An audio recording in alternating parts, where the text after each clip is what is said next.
Halo teman-teman, perkenalkan nama saya Linda dari kelas 12 IPA 7. Dalam video kali ini, saya akan menjelaskan tentang latar belakang masa Orde Baru. Untuk itu, simak video ini sampai habis ya teman-teman.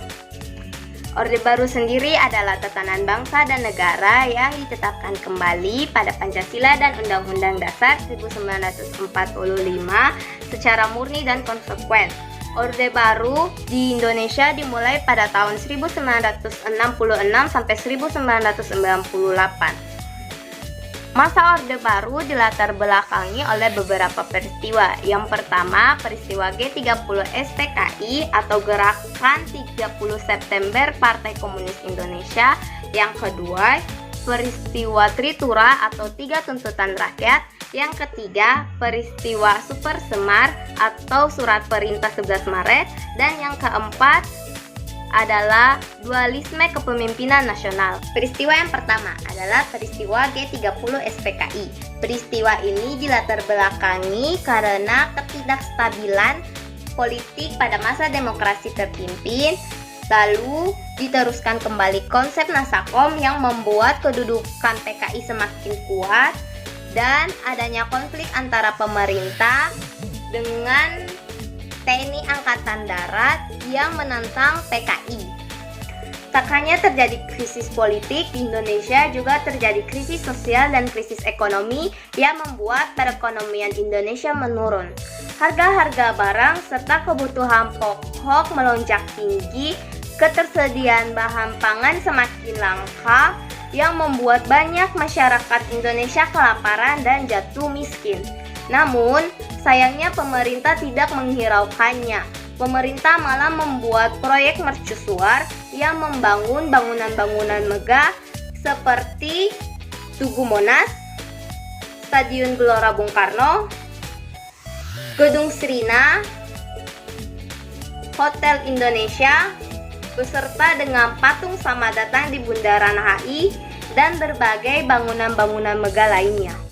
Peristiwa yang kedua yaitu peristiwa Tritura atau Tiga Tuntutan Rakyat. Peristiwa ini terbentuk oleh kesatuan aksi-aksi yang kemudian bersatu membentuk Front Pancasila pada tanggal 12 Januari 1966.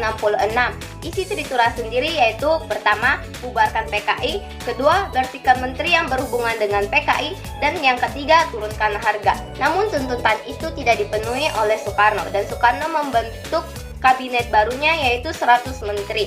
Pada saat pelantikan kabinet baru, aksi-aksi yang tergabung dalam Front Pancasila melakukan demonstrasi, namun dihalang oleh pasukan yang dibentuk sendiri oleh Soekarno sehingga menimbulkan korban jiwa.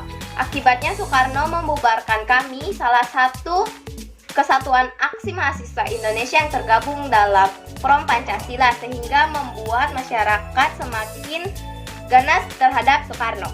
Yang ketiga, peristiwa Super Semar yaitu Surat Perintah 11 Maret.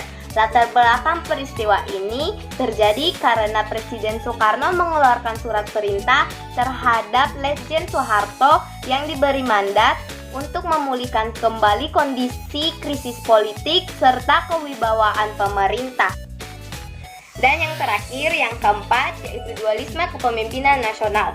Hal ini terjadi karena timbulnya pendukung antara Presiden Soekarno dan Soeharto sehingga dapat membuat pertentangan politik serta dapat mengancam kesatuan bangsa Indonesia, sehingga membuat para pimpinan ABRI serta sahabat Soekarno membujuk Soekarno untuk mundur dari jabatannya.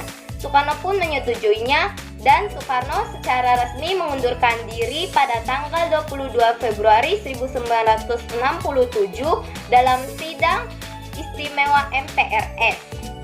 Lalu kemudian MPRS melantik Soeharto sebagai Presiden Indonesia pada tanggal 12 Maret 1967, dan pelantikan Presiden Soeharto ini menjadi awal mula masa Orde Baru. Oke, sekian dari penjelasan saya di video ini. Terima kasih telah menonton video ini. Bye-bye.